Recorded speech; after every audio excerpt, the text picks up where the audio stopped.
Nepal versus বাংলাদেশের match দেখার জন্য ফুটবল ম্যাচ আজকে স্টেডিয়ামে যেয়ে খেলা দেখবো। জীবনের প্রথম ফার্স্ট টাইম স্টেডিয়ামে বসে খেলা দেখবো। এটার অনুভূতি বলে বোঝানো যাবে না। তো প্রথমে একটি রিক্সা নিলাম, রিক্সা নিয়ে তারপর মেবি 40 টাকা ভাড়া দিয়ে তারপর স্টেডিয়ামের দিকে যাচ্ছি। তো যাওয়ার পথে কলা ছিল রাজীব ভাইয়ের কাছে, এই কলা খাইলাম। কলা খাওয়ার পর মনে করেন কোথায় সুরকা ফালবো এটা পাচ্ছিলাম না। তো পকেটে করে হাতে করে নিয়ে যাইতেছি, পরে দেখে একটা ডাস্টবিনে ফেলাই দিব। তো যাওয়ার পর রাজীব ভাই শার্ট জার্সি কিনে নাই, তো এখান থেকে দেখে একটা জার্সি কিনলো।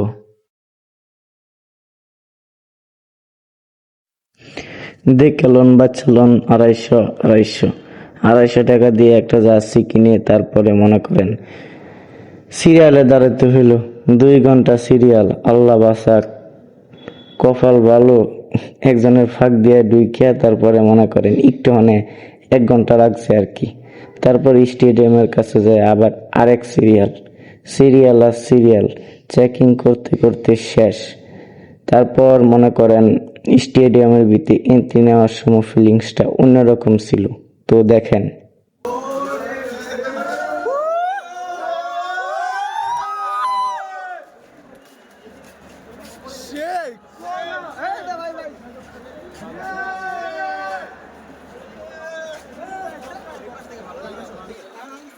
তো এভাবে ঢুকার পরে তারপরে হচ্ছে আমি রাজীব ভাই আমাকে বলতেছে হাইটা যান, আমি একটা ভিডিও করি। তারপর রাজীব ভাই আমার একটা ভিডিও করে দিল। ভিডিও করে দেওয়ার পর সিট খুঁজতে খুঁজতে আধা ঘন্টা সময় লাগছে। সিট খুঁজে নিয়ে আবার একবার, তারপর সিট খুঁজে পাইলাম। সিট খুঁজে পাওয়ার পরে বাংলাদেশের জাতীয় সঙ্গীত হচ্ছে। তো জাতীয় সঙ্গীতের একটা জিনিসই ভালো লাগছে আমার কাছে।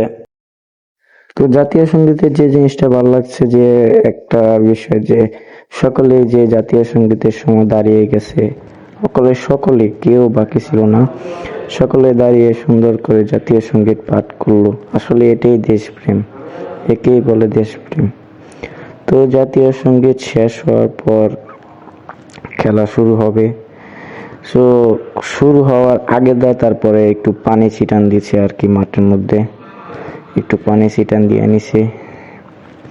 পানি ছিটানোর পর খেলা শুরু হলো। তারপর ফুটবল খেলা শুরু হয়ে পড়ছে। তো শুরু হওয়ার পর খেলা দেখতেছি আর একটা কথা ভাবতেছি আমি, যে আমি সবচেয়ে বেশি ক্রিকেট খেলা পছন্দ করি। মানে পছন্দ করি বলতে সব ছোটবেলা থেকে বেশিরভাগ খেলা আমি ক্রিকেট খেলা দেখছি। যত বেশি আমি ফুটবল দেখছি তার থেকে 2 গুণ 3 গুণ 4 গুণ 100 গুণ বেশি আমি ক্রিকেট খেলা দেখছি। তো মাথার একটা ব্যাস নিয়ে আসলো, তারপর এটা রাজীব ভাই কিনলো। কেনার পর 12 মিনিট খেলা হয়েছে, কিন্তু এখনো কোনো গোল হয় নাই। নেপালেরও হয় নাই আর বাংলাদেশেরও কোনো গোল হয় নাই। তো শেষ পর্যন্ত দেখা যাক কি হয়। তারপরে বাংলাদেশ ভালোই অ্যাটাকে যাচ্ছিল প্রথম দিক দিয়া, মানে নেপাল বল খুব কমই পাইতো, বুঝছেন, এরকম অবস্থা। তারপর দেখা যাক কি হয়। বাংলাদেশ অনেক ভালো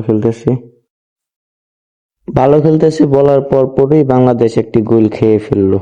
তো এটা ভিডিও করতে পারি নাই। তারপর কি এক ম্যাচ পিছিয়ে বাংলাদেশ পরবর্তী খেলা দেখি কি হয়। রাজীব ভাইয়ের মন খারাপ, এক ম্যাচ পিছিয়ে আছে। তো সারা সবারই মন খারাপ, এক ম্যাচ পিছিয়ে আছে বাংলাদেশ। দেখা যাক কামব্যাক করবে। তারপর বলার কিছুক্ষণ পর হামজা চৌধুরীর বাইসাইকেল শটে অসাধারণ একটি গোল। চলেন দেখে নিই।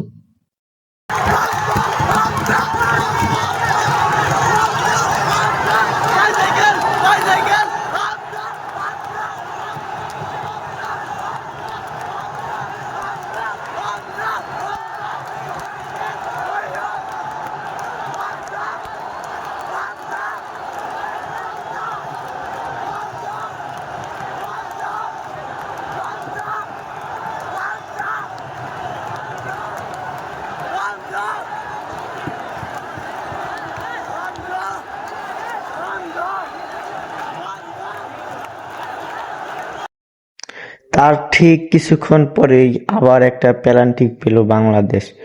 তো পেনাল্টিকে শট করবে হামজা চৌধুরী। চলেন দেখা যাক হামজার দ্বিতীয় গোলের উত্তেজনা। চলেন।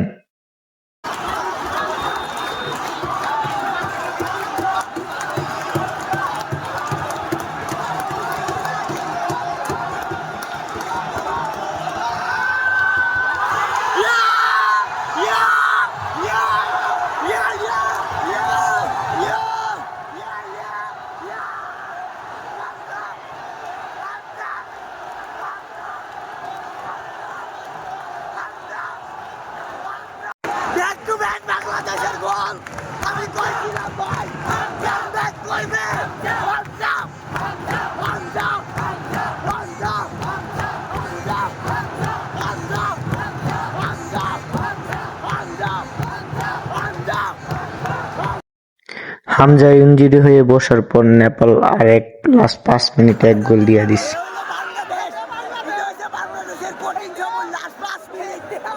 এই 5 মিনিট বাংলাদেশ জঘন্য জঘন্য খেলে এই 5 মিনিট। খেলার কোথায় সবাই হতাশা নিয়ে বাড়ি যাইতেছে, কিছু করার নাই। বাংলাদেশ লাস্ট 5 মিনিট জীবন হয় কিছু করতে পারবো না। লাস্ট 5 মিনিট হচ্ছে বাংলাদেশের জন্য কুফা। সবাই হতাশা নিয়ে বাড়ি যাচ্ছে। আমি আমি বুতুল নিয়ে বাড়ি যাচ্ছি। গুড। ফুটবল খেলার সেরা ফিলিংস, জামাল ভুঁইয়া আমার সামনে। ফিলিংসটা অন্যরকম ছিল। হামজা চৌধুরীও এখানেই আছে, এই যে হামজা চৌধুরী। সো ফিলিংসটা অন্যরকম। কিউবা মিচেল, সমিত সোম, সকলেই আছে এখানে। সো ফিলিংসটা অন্যরকম ছিল। কিন্তু একটা আফসোসের বিষয়, হামজা চৌধুরী নিজের জার্সিটা একজনকে দিয়েছে, সে আমাদেরই কাছে ছিল। এই যে এখানে হামজা চৌধুরী জার্সিটা খুলবে, খোলার পর তাকে দিবে। আল্লাহ হাফেজ।